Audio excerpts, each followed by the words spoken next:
Fantasías en Carrusel. Un reencuentro con los hacedores de la literatura a través de la historia.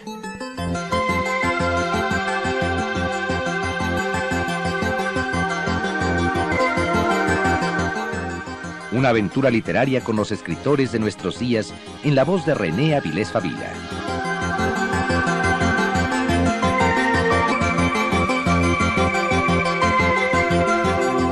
Fantasías en Carrusel.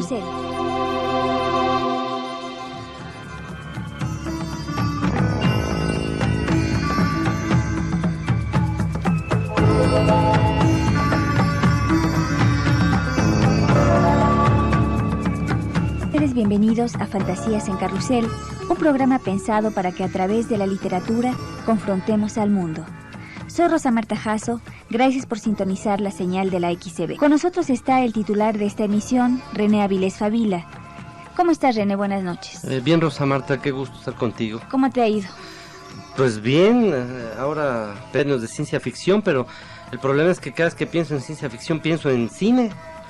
Es de decir, plano, pareciera ¿verdad? Que el cine ha opacado a la literatura, ¿no? Parece ser que sí. Bueno, todo este programa es dejar un poco las cosas en claro.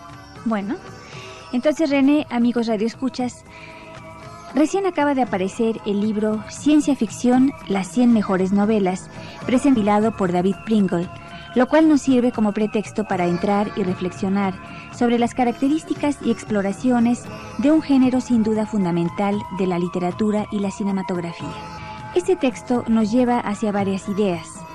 El futuro como gran incógnita, cómo será el mundo una vez que la ciencia haya revelado los secretos que la habitan.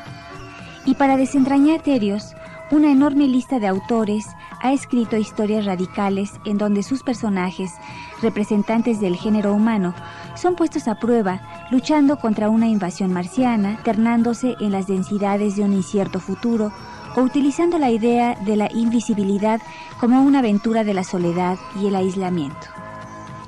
La ciencia ficción prefigura el del hombre frente al espejo de sus propias creaciones y al mismo tiempo convoca un sinnúmero de propuestas estéticas capaces de describir la belleza intergaláctica, las formas de planetas idos, el encuentro con civilizaciones indescifrables y los asombros y perplejidades que los humanos pueden encontrar al internarse en los laberintos de la ciencia. David Pringle, la ciencia ficción es una forma de narrativa fantástica que explota las perspectivas imaginativas de la ciencia moderna. ¿Nos puedes decir, René, cuál es tu concepto de ciencia ficción? ¿Tú cómo defines este género? En principio, Rosa Marta, estoy de acuerdo con esta definición. Yo creo que es correcta, aunque David Pringle insiste o nos advierte en el libro que estamos mencionando hoy, en que pues es su propia definición, no es exactamente algo de validez universal. Claro. Intenta y la propone y bueno, hasta allí. Es una rama, la ciencia ficción desde luego es una rama de la literatura fantástica. Esto Sí. creo que es muy importante considerarlo de esta manera. Pero hay un elemento más, es decir, es una rama de la literatura fantástica en donde hay la ciencia moderna, diría David Pringle. Yo creo que en ese sentido, pues francamente es esencial poner ese elemento. De lo contrario, no lo entenderemos cabal. Ahora, lo que ocurre es que la ciencia ficción, hay algo que a mí no me gusta decir, pero que lo veo con una cierta precisión. Marx, en alguna parte de su obra, señala que hay un fenómeno complejo que es el desarrollo de las artes y de la cultura, de lo que él llamaba la superestructura, paralelo al de la estructura. Pero dice que el asunto es mucho más complejo, que a veces no se llega a dar. La estructura económica, social, que puede ser muy política, puede ser muy desarrollada o muy atrasada, genera una superestructura artística o muy deficiente. Ejemplos concretos: en la Grecia clásica estamos hablando de grandes formas de pensamiento, pero una sociedad esclavista. Y por ejemplo, buena parte de Latina, a pesar de su atraso económico y político, en materia de arte tiene grandes avances. Así es. Sí, los grandes pintores, los grandes Escritores, literatos, bueno, la lista podría ser muy larga. Entonces, sin embargo, en lo que se refiere a la ciencia ficción, yo sí creo que pareciera seguirse este ejemplo a un desarrollo económico poderoso, tecnológico, de tecnología realmente de punta, corresponde también pues una forma digamos, de arte también muy avanzado. Pienso en la ciencia ficción, en la literatura policíaca. Es decir, ¿cómo se puede desarrollar la literatura policíaca en un país como México, en donde te dan tehuacanazos y chiles piquines y te torturan y toques Pica, en donde pica. te conté? Es decir, Holmes sería un fracaso en México, ¿no? Hércules Poirot sería sencillamente un desastre en este país. Es decir, hay que recurrir a los métodos tortuosos, a brutalidad, para obtener una confesión o para obtener el desenlace de un crimen. Es decir, ¿quiénes son los países que tienen una interesante? Los países altamente desarrollados.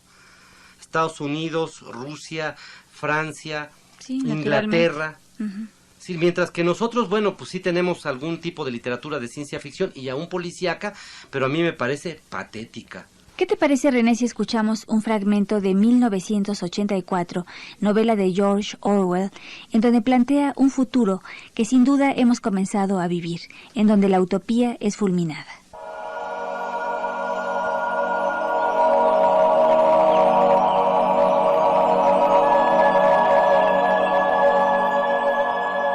Era un día luminoso y frío de abril y los relojes daban las 13.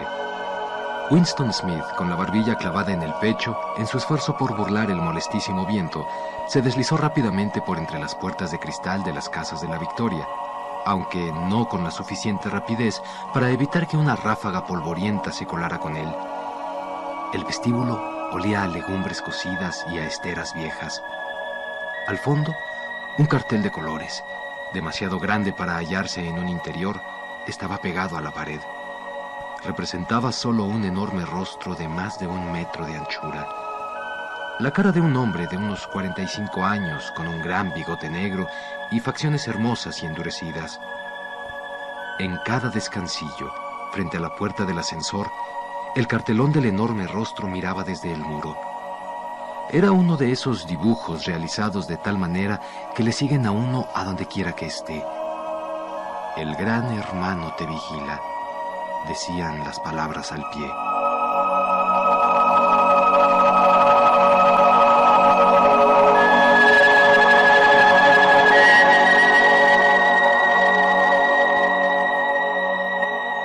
Oye, René, ¿cuáles piensas que son los criterios que Pringle utiliza para hacer su selección de los más representativos autores en la ciencia ficción?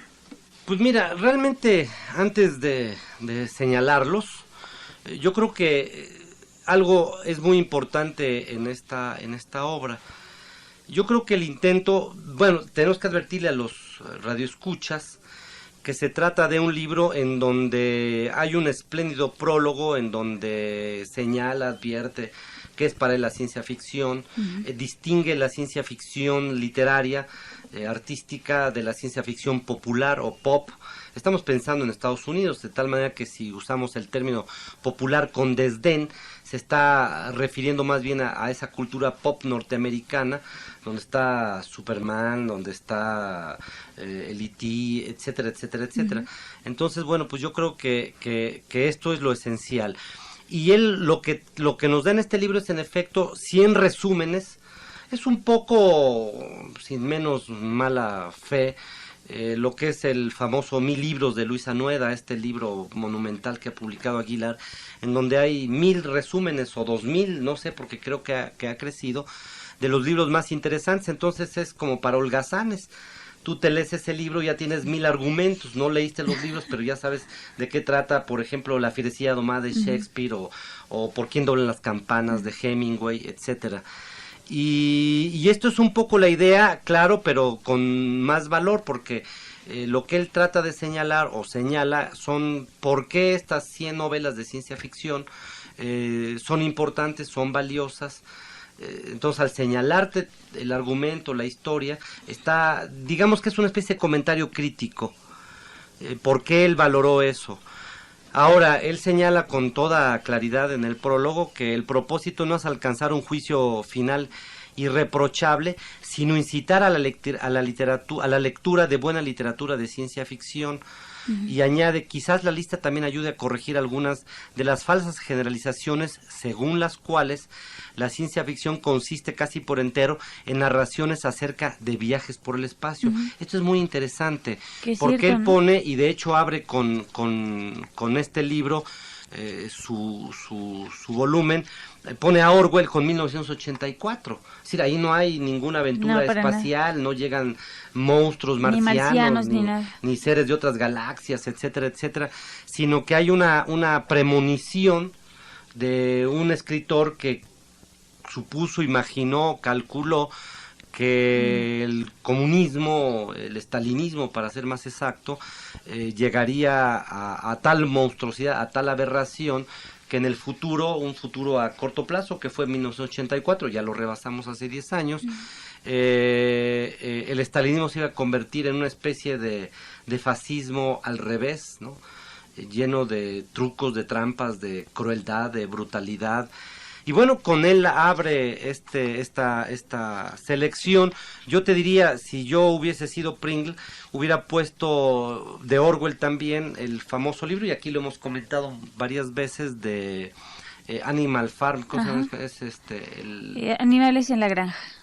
Pero creo que en español exactamente no, tú estás haciendo una traducción literal. Pero bueno, Rebelión en la granja. Rebelión en la granja. En español, sí, ese es el título que se le ha dado en español. Lo hubiera puesto, hay más elementos ahí fantásticos y de otro tipo, pero bueno, lo que quiero señalarte es que hay esta idea muy amplia de diferenciar el arte, la alta cultura, suena pedante, lo sé, de la cultura popular. Sí, la que a él no le importa. A él no le importa la cinematografía, o le importan a Pringle, en todo caso, los argumentos literarios de gran valor que han sido llevados a la pantalla.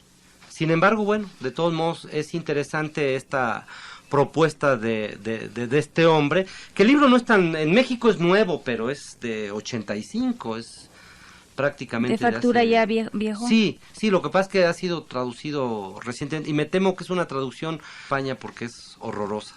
Escuchemos un fragmento del tiempo, un clásico escrito por H.G. Wells.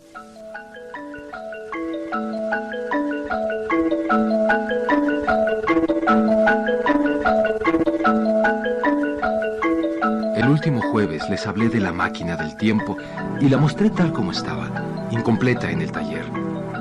Allí se encuentra ahora, un poco fatigada por el viaje. Le di entonces un último toque. Apreté de nuevo todas las tuercas, puse una gota de aceite en la varilla de cuarzo y me senté en el interior. Supongo que un suicida que sostiene una pistola contra su cerebro siente la misma inquietud por lo que vendrá luego que la que yo sentí entonces. Tomé el mando de arranque con una mano y el del freno con la otra. Presioné el primero y casi inmediatamente el segundo. Sentí tambalearme. Tuve una sensación pesadillesca de caída. Temo no ser capaz de dar cuenta de las peculiares sensaciones del viajar el tiempo. Son excesivamente desagradables. Se experimenta un sentimiento exactamente igual al de la montaña rusa. La centelleante sucesión de oscuridad y de luz era demasiado dolorosa para los ojos. Luego, el Laos hacia sus...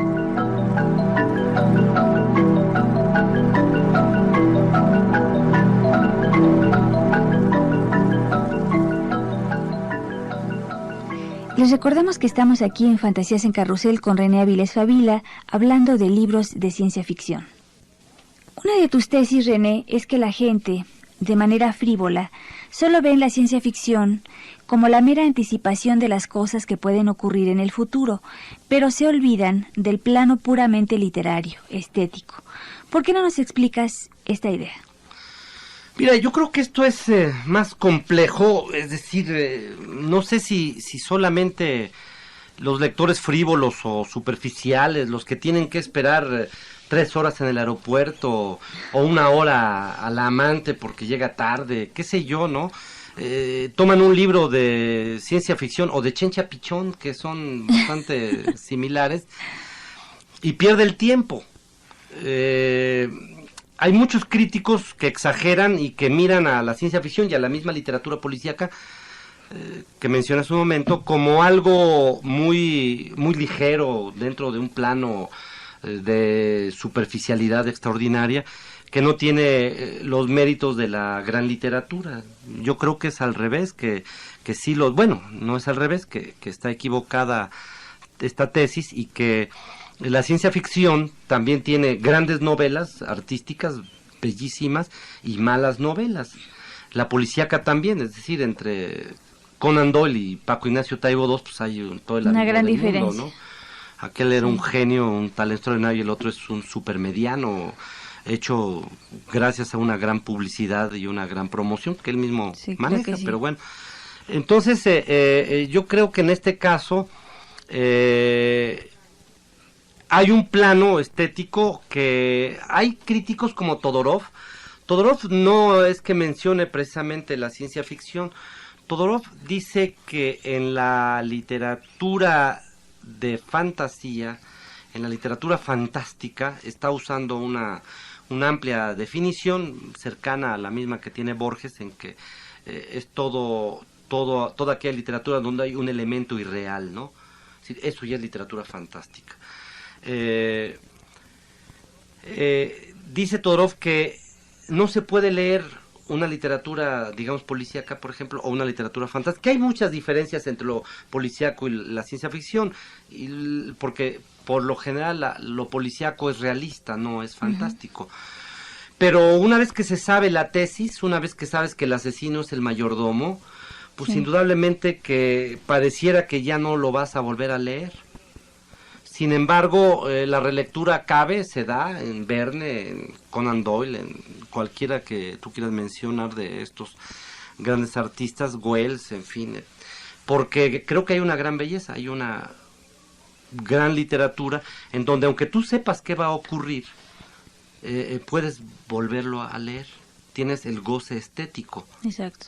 Y yo creo que aquí Pringle se preocupa mucho por separar efectivamente las grandes obras de la ciencia ficción, las que él llama artísticas, las que le concede un valor estético, de esta cultura popular en donde está en efecto el E.T., la Guerra de las Galaxias, series como el Star Trek, en fin, todo esto que es muy popular, pero que es efectivamente parte de pues no sé, de algo, eso sí, de evasión, de pasar el rato, no tiene la profundidad o la densidad de las 100 novelas que Pringle selecciona para este libro.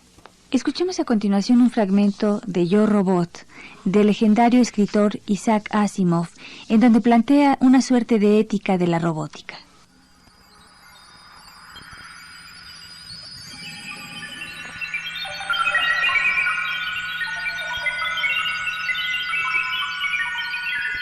¿Tendrán los robots algún interés en parecerse a los humanos?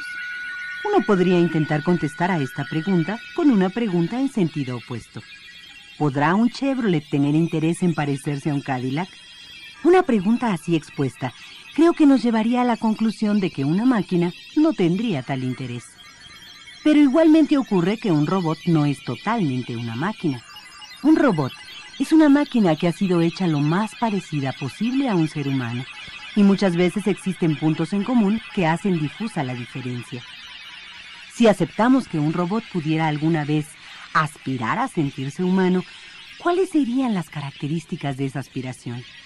Se ve que envidiara la capacidad humana para fomentar el amor, la amistad y el compañerismo, su ilimitado sentido de la curiosidad, su ansiedad por adquirir conocimientos. Sin embargo, me gustaría sugerir que un robot que sintiera interés por asimilarse a lo humano podría acabar descubriendo que lo que más querría comprender sería ese frustrante e impenetrable asunto que los humanos denominan sentido del humor.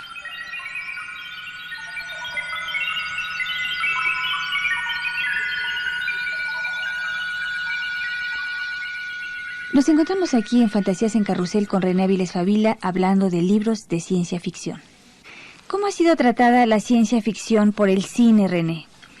Pensemos Viaje a la Luna de Méliès, adaptando a Julio Verne, o Cuando el destino nos alcance, de las Crónicas marcianas de Bradbury, Blade Runner de Ridley Scott, o hasta el E.T. de Spielberg. Bueno, ya te echaste ahí como... Todas, ¿no? Como 1000 años, ¿no? Es decir, el Viaje a la Luna de Méliès, pues a mí me encanta porque tiene una ingenuidad y hasta un sentido del humor. No sé, me parece muy divertido. Sin embargo, me citaste puros libros y obras, es decir, libros llevados magníficamente, ¿no? Cuando el cielo nos alcance, no sé si sea libro, yo solo la conozco como filme. Y me parece interesante. Pero mira, en principio habrá que aceptar que entre el Viaje a la Luna y, por ejemplo, el E.T., pues hay 8,000 millones de años luz, porque la tecnología cinematográfica ha avanzado tantísimo que tú vas a ver este tipo de películas más por el alarde tecnológico que por lo que realmente pretenden darte. Es verdad.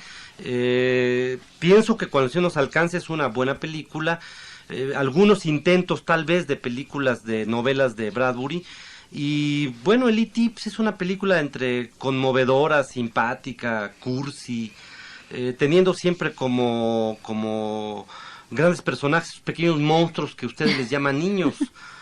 Y que son verdaderamente unos enanos horrorosos. Claro, el E.T. es mucho más simpático que los niños. Que los niños, sí. En la película es después mucho de más útil. Cuidar a uno varios años, estoy de acuerdo con ¿Verdad? Sí, yo llevo 50 años cuidándome a mí mismo, entonces como no he crecido, bueno, pues... Tú sabes de lo que hablas. Sé de lo que hablo.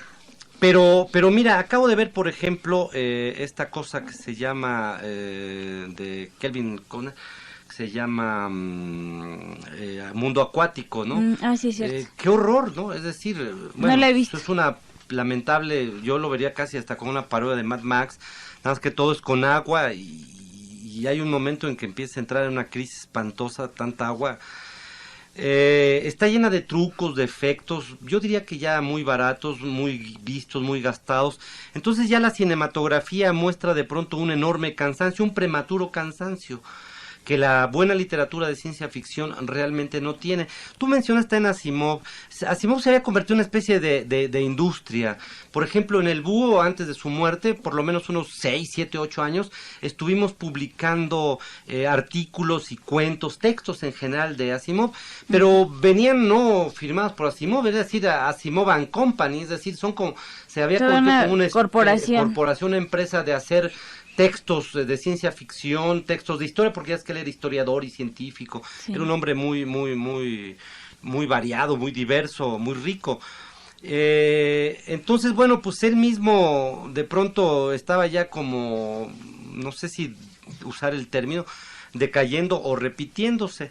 Entonces, en la cinematografía está exactamente así. Todos los grandes avances tecnológicos son impresionantes, los trucos maravillosos de la Guerra de las Galaxias, del E.T., de Mad Max, etcétera, etcétera. Incluso la misma violencia. Mira, Pringle hace una distinción también en su libro. Habla de que no necesariamente el horror, la destrucción, que pareciera muy inherente al mundo de la ciencia ficción, pero más bien yo creo que es como al mundo de la ciencia ficción cinematográfica. Es decir, ya ocurrió la guerra nuclear. Ahora no sé entre quién y quién, será entre los cubanos y Estados Unidos, entre Perú y Ecuador. Se acaba el mundo y empieza de otra manera, con desierto como en Mad Max o con agua como el mundo acuático.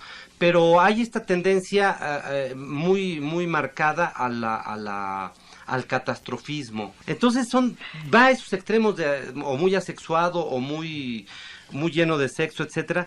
Pero finalmente está en el abuso, está en la exageración, mientras que la gran literatura, y esto es la insistencia de David Pringle, pues está preocupado porque nosotros, más que ver películas y ver series televisivas y escuchar radio, pues leamos la gran literatura de ciencia ficción. Creo que esta es la intención del libro y consecuentemente la intención del programa, Rosa Marta. Gracias, René, por tus comentarios. Es tiempo de despedirnos aquí en Fantasías en Carrusel. El tiempo se ha terminado. Y antes de irnos, invitamos a nuestros escuchas. Gracias, René, de veras por acompañarnos. Buenas noches. Buenas noches. Antes de irnos, invitamos a nuestros escuchas para que nos acompañen aquí en Fantasías en Carrusel la próxima semana a través de la XCB.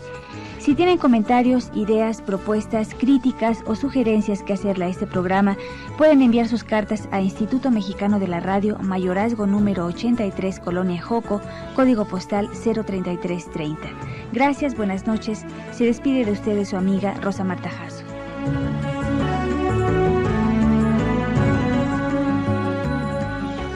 Participamos en la realización de este programa en los controles técnicos Santiago Fernández, guión Jairo Calixto Albarrán, voces Patricia Solís y Sergio Bustos, musicalización Francisco de la Fuente, asistencia de producción Isaías González y Frida Reyes, producción Morales.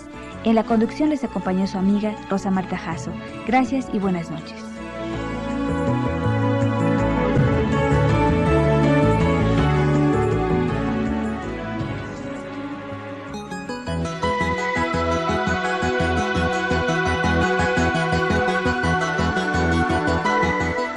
Fantasías en Carrusel.